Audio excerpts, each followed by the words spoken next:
Hello Hendrickson, Mr. Gear here for today's maths lesson.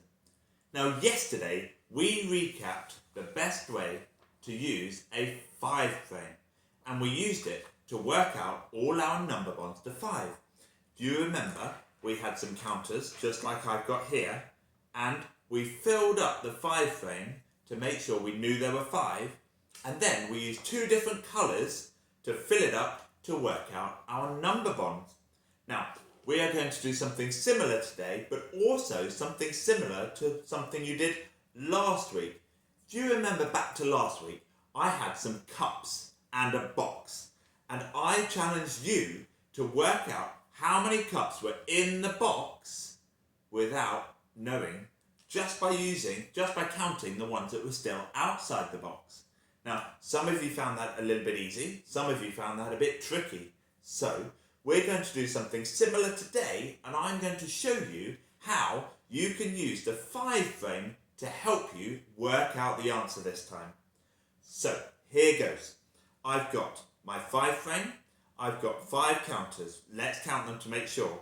1, 2, 3, 4, and 5. I've got a cup, but you can use a box or a pot or anything you like, just so long as you can't see what's in there. So, here's what we're going to do. I am going to put a certain number into the cup. I'm going to cover it up. And then I'm going to show you what's left. And you will need to tell me how many are in the cup. But don't worry, I'll show you how to do it. Here we go. So, without me telling you how many I'm putting in the cup, here we go. There we go. I have put some in the cup. Now I've got the rest of them still in my hand. Now, we can use the 5 frame now to help us work out how many are in the cup.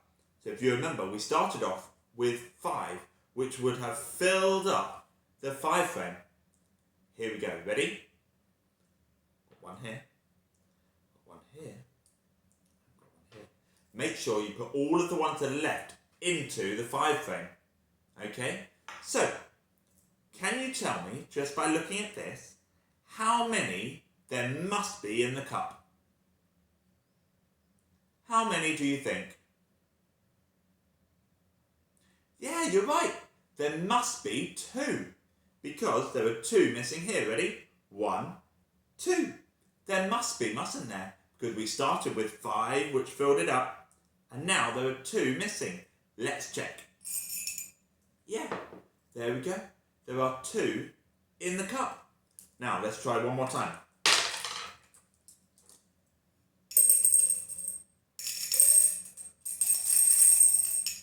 Okay, there we go. There's my cup. And here is how many I've got left.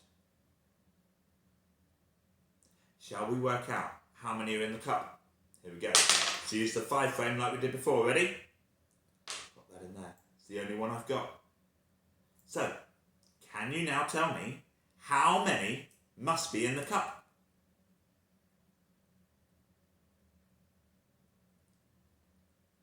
Can you shout out, how many do you think are in the cup? 4? Why do you think there are 4? Can you tell the grown-up around you why you think there are 4? You saying there are 4 because there are 4 spaces on the 5 frame.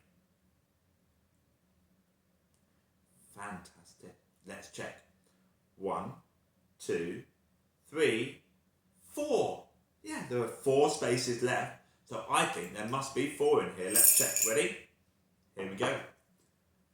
1, 2, 3, 4.